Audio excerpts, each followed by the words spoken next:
Hi friends, అందరూ ఎలా ఉన్నారు? బాగున్నారా? నేనైతే చాలా బాగున్నాను. మీరందరూ బాగుండాలని కోరుకుంటున్నాను. చూడండి, పండిపోయిన దొండకాయలు మనం మామూలుగా పచ్చడి చేసుకుంటాము, లేదంటే పండిపోయినాయని పడేస్తాం కదా. ఈ పండిపోయిన దొండకాయలు ఫ్రై చేసుకొని ఉత్త అన్నంలో కలుపుకొని తింటే చాలా టేస్ట్గా ఉంటాయి. చూసారా, సన్నగా కట్ చేశాను. ఒక బాండీ పెట్టి బాండీలో ఆయిల్ హీట్ అయిన తర్వాత ఒక్కొక్క దొండకాయ వేసి చూశానన్నమాట. చూడండి, అంతా హీట్ అయితే సరిపోయిద్ది. ఇప్పుడు దొండకాయ యాడ్ చేస్తున్నాను. ఈ దొండకాయలు బాగా ఫ్రై చేసి తింటే చాలా బాగుంటాయండి. పండిపోయిన దొండకాయలు మనం పడేస్తూ ఉంటాము.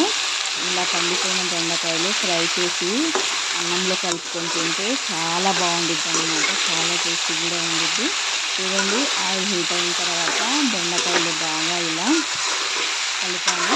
ఇలా కలిపేసి ఆయిల్ మొత్తం దొండకాయలు పట్టేలాగా ఒకసారి ఫ్రై చేసేసి, చూసారా దొండకాయలు ఎలా ఉన్నాయో, పండిపోయినాయి కదా, పండిపోయిన దొండకాయలు ఫ్రై చేసుకున్నాను. సో కాసేపు మగ్గనిద్దాము. ఒక 10 మినిట్స్ తర్వాత చూడండి, ఒక 10 నిమిషాల తర్వాత ఇలా మగ్గిపోయినాయి అన్నమాట. ఇప్పుడు ఇలాగే లో ఫ్లేమ్లో నేను ఫ్రై చేశానండి. ఎందుకంటే లో ఫ్లేమ్లో ఫ్రై చేస్తే చాలా టేస్టీగా ఉంటాయి. హై ఫ్లేమ్లో పడితే మనం అక్కడే ఉండి కలుపుతూ ఉండాలి. లో ఫ్లేమ్లో అయితే పెట్టేసి మనం వేరే వర్క్ చూసుకోవచ్చు. చూడండి, ఇప్పుడు దీంట్లో నేను తాలింపు గింజలు యాడ్ చేస్తున్నాను. తాలింపు గింజలు వేస్తే మనం అన్నంలో కలుపుకొని తినేటప్పుడు చాలా బాగుంటాయి అన్నమాట.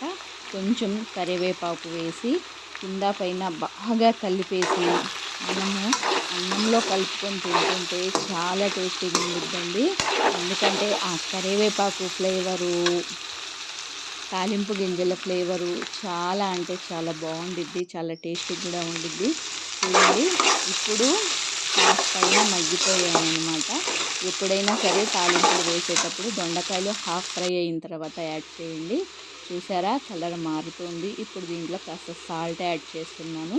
సాల్ట్ వేసిన తర్వాత బాగా కింద పైన కలిపేసి 5 మినిట్స్ దాకా మగ్గనిద్దాము. చూసారా, అడుగు మాడకుండా కింద పైన బాగా కలుపుతూ ఉండాలి. ఇలా కలుపుతూ ఉంటేనే అడుగు మాడకుండా ఉండిద్ది.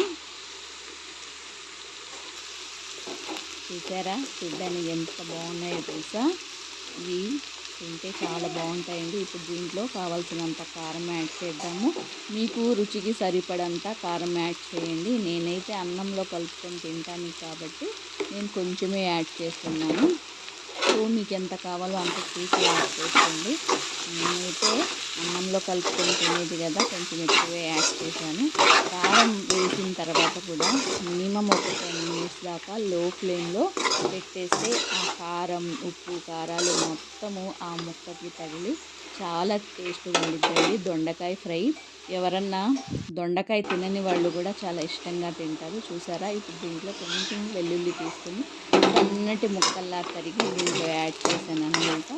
సో వెల్లుల్లి ఫ్లేవరు మనం అన్నంలో కలుపుకొని తింటే చాలా బాగుండిద్ది. ఆరోగ్యానికి కూడా చాలా మంచిది కాబట్టి వెల్లుల్లి కూడా వేశాను. కొంతమంది ఏం చేస్తారంటే కారంలో అయినా సరే మిక్సీకి వేసి వేస్తారు. కాకపోతే ఇలా చిన్న చిన్న ముక్కలు యాడ్ చేస్తే బాగుండిద్దని నాకు ఇట్లాంటి ఫ్లేవర్ నచ్చింది. సో ఇలా ఒక్కసారి ట్రై చేసి చూడండి. చాలా అంటే చాలా టేస్టీగా ఉండిద్ది దొండకాయ ఫ్రై. అసలు అన్నంలో, ఉత్త అన్నంలో కలుపుకొని తినొచ్చు. పిల్లలు కూడా చాలా ఇష్టంగా తింటారనమాట. సో ఎవరైనా నా ఛానల్లో కొత్తగా వస్తే ప్లీజ్ సబ్స్క్రైబ్ చేసుకోండి. కింద బెల్ బటన్ ఉండిద్ది, నొక్కేసేయండి.